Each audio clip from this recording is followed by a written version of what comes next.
Hare Krishna devotees, welcome to Shloka Day. Today's Shloka is Shloka number 7 of chapter 15.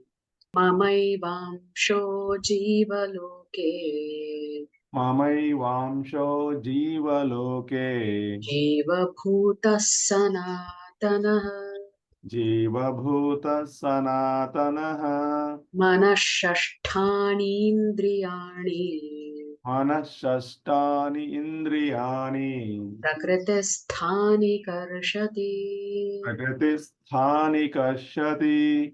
Word for word meaning. Translation and purport by His Divine Grace, Srila A.C. Bhaktivedanta Swami Prabhupada, Srila Prabhupada ki Jai.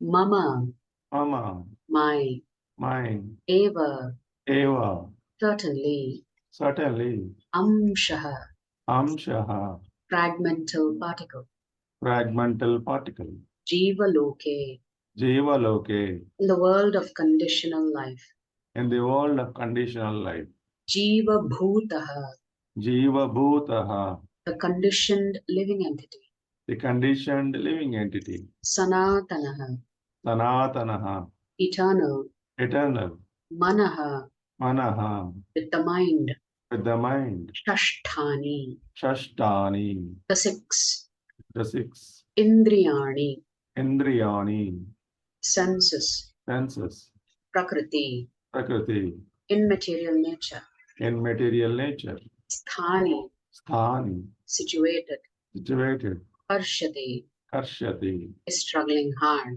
is struggling hard. Translation. The living entities in this conditioned world The living entities in this conditioned world are my eternal fragmental parts. are my eternal fragmental parts. Due to conditioned life, Due to conditioned life, they are struggling very hard with the six senses, they are struggling very hard with the six senses, which include the mind.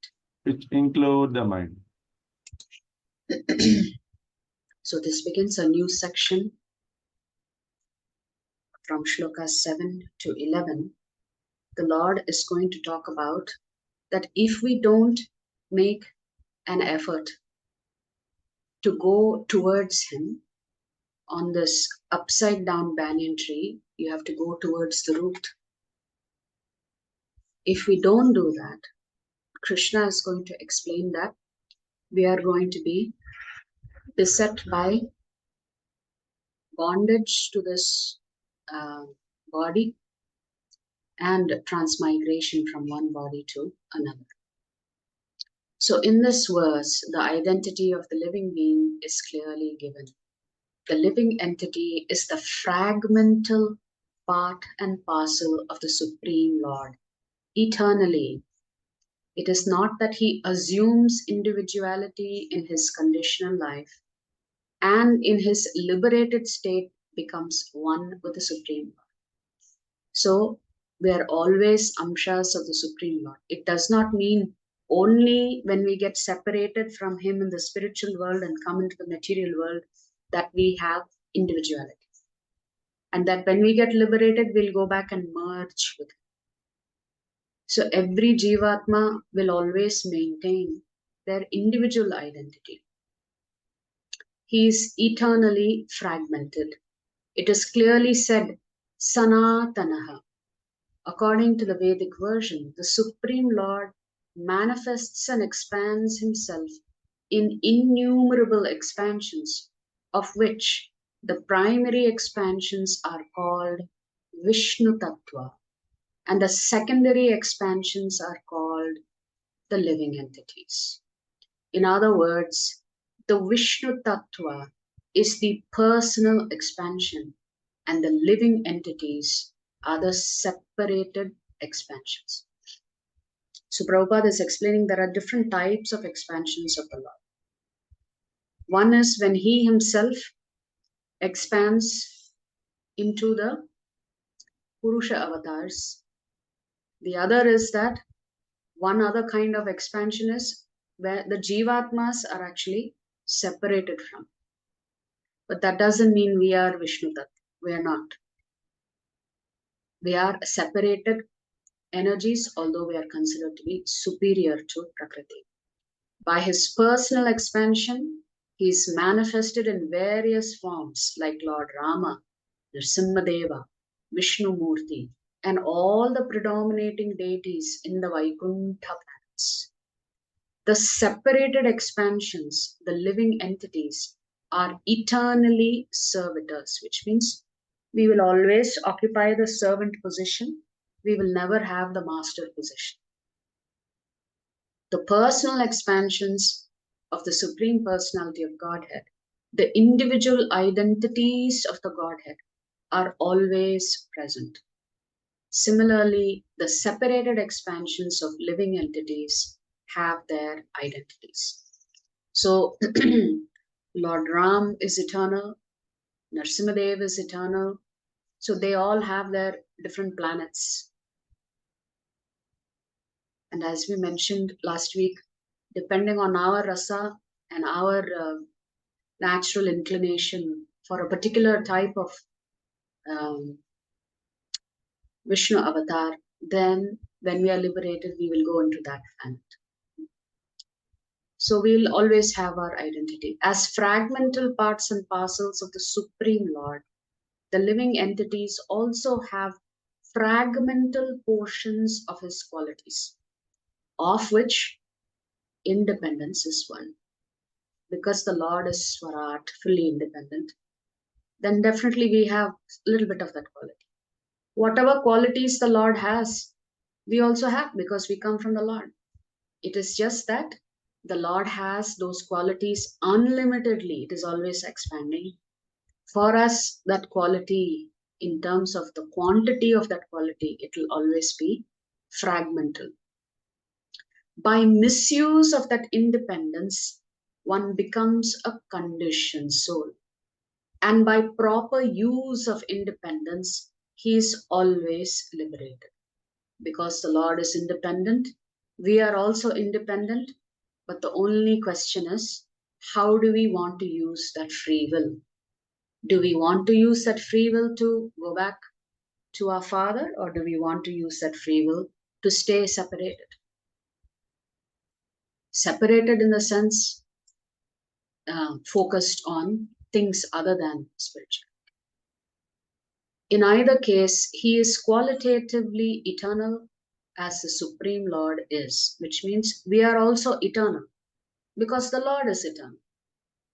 In his liberated state, which is the Jivatma, he is freed from this material condition and he is under the engagement of transcendental service unto the Lord. So when you are free from the clutches of Maya Devi, then you are engaged in transcendental service.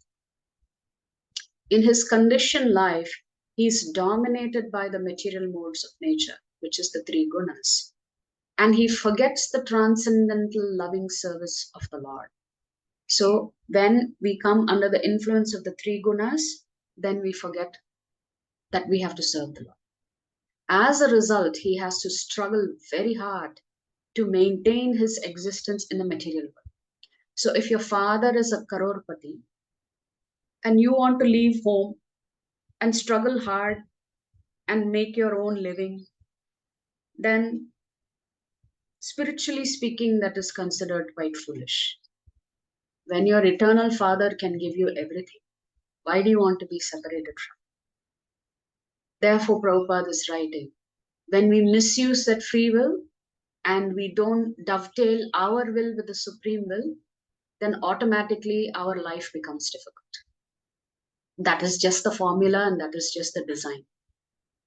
If we understand this, then we will correct it in our life. If we have understood this principle, that when we are disconnected from Krishna, we have to struggle. Then we will correct it.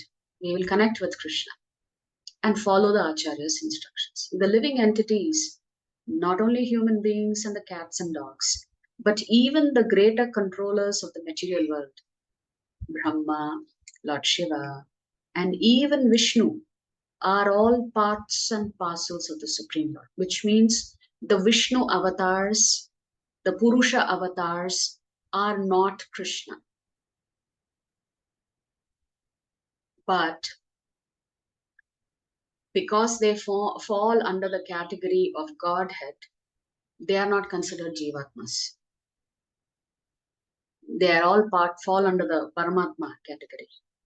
Actually, Paramatma doesn't exist in the spiritual. Paramatma exists in the material world only for the purpose of guiding the living entity as long as they are seeking guidance. Otherwise, Paramatma doesn't exist in the spiritual world. Only in the material cosmos, Paramatma is there, because without Paramatma, the Jivatma cannot survive. In the sense, you can't breathe, your food will not be digested. So without the energy of the Lord being with you, you will not be able to live. The cosmos will not survive. So they are all eternal, not temporary manifestations. The word karshati, struggling or grappling hard, is very significant. The conditioned soul is bound up as though shackled by iron chains. So actually, there is no iron chain, but the three gunas act like as if they are chaining you, and they've chained you to what? To this body and to this material cosmos. He is bound up by the false ego, and the mind is the chief agent which is driving him in this material existence. When the mind is in the mode of goodness or sattvagun, his activities are good. When the mind is in the mode of passion or rajagun, his activities are troublesome. And when the mind is in the mode of ignorance or tamagun, he travels in the lower species of, which means once your consciousness drops, when your consciousness drops, you can no longer be in a human body. Because human body means necessarily, to certain extent, you are in Rajagun or Sattva. So we have to learn how to manage our own consciousness. It is clear, however, in this verse that the conditioned soul is covered by the material body with the mind and the senses. And when he is liberated, this material covering perishes. But his spiritual body manifests itself in its individual capacity. That means when you are liberated and you are ready to enter the spiritual world, you get your spiritual body back. All of us have a spiritual body. The following information is there in Madhyan Dinayana Shruti. Sava Esha Brahmanishtha Idam Shariram Martyam Atisrijya Brahmabhisampadya Brahmana Pashyati Brahmana Shinoti Brahmanaivedam Sarvam Anubhavati. It is stated here that when a living entity gives up this material embodiment and enters into the spiritual world, he revives his spiritual body, and in his spiritual body, he can see the Supreme Personality of Godhead face to face. He can hear and speak to him face to face, and he can understand the Supreme Personality as he is. From Smriti, also it is understood, Vasanti yatra purushaha sarve vaikuntha murtaya.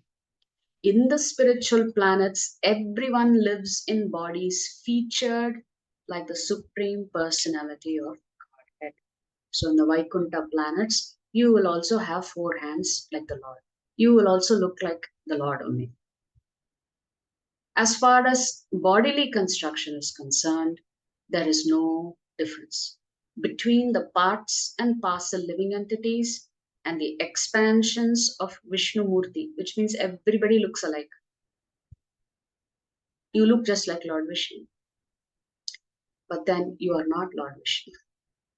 That you know when you are in Vaikuntha. In other words, at liberation, the living entity gets a spiritual body by the grace of the Supreme Personality of God. The words Mamaivam fragmental parts and parcels of the Supreme Lord, are also very significant. The fragmental portion of the Supreme Lord is not like some material broken part. which means if you take a pot and break it, Prabhupada is saying it is not like little pieces of the pot, in the sense that the Lord has not broken up. So the way you have to understand is, when the Lord says you are part and parcel of me, it doesn't mean that when we go back, we become Him. We become part of Him. We still maintain our individuality, yet that pot still remains full, or complete rather. We have already understood in the second chapter that the spirit cannot be cut into pieces. This fragment is not materially conceived. It is not like matter, which can be cut into pieces and joined together again. So that's the point Prabhupada is making. It's very difficult to understand this concept. How can we be part and parcel of the Lord and still not merge into Him?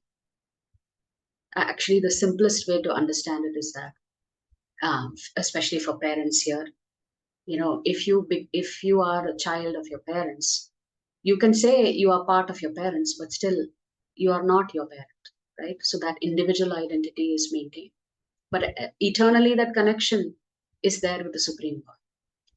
That conception is not applicable here because the Sanskrit word sanatana, eternal, is used. The fragmental portion is eternal. It is also stated in the beginning of the second chapter that in each and every individual body, the fragmental portion of the Supreme Lord is present. Dehinosmin yatha dehe. That fragmental portion, when liberated from the bodily entanglement, revives its original spiritual body in the spiritual sky, in a spiritual planet, and enjoys association with the Supreme God. It is, however, understood here that the living entity, being the fragmental part and parcel of the Supreme Lord, is qualitatively one with the Lord, just as parts and parcels of gold are also gold. From another parampara, in the previous verse, Sri Krishna explained that all the perfected souls who find Him go to His abode and never return to the material world. Now in this verse he says, but those who remain in the material world are also His ansha, or fragmental parts. Are the embodied souls also part of God?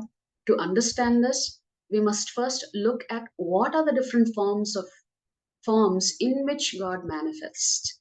There are mainly two forms, Swamsh and Vibhinnamsh. Swamsh means all the direct forms of God who are His integrated parts and not different from Lord Sri Krishna are called Swamsha.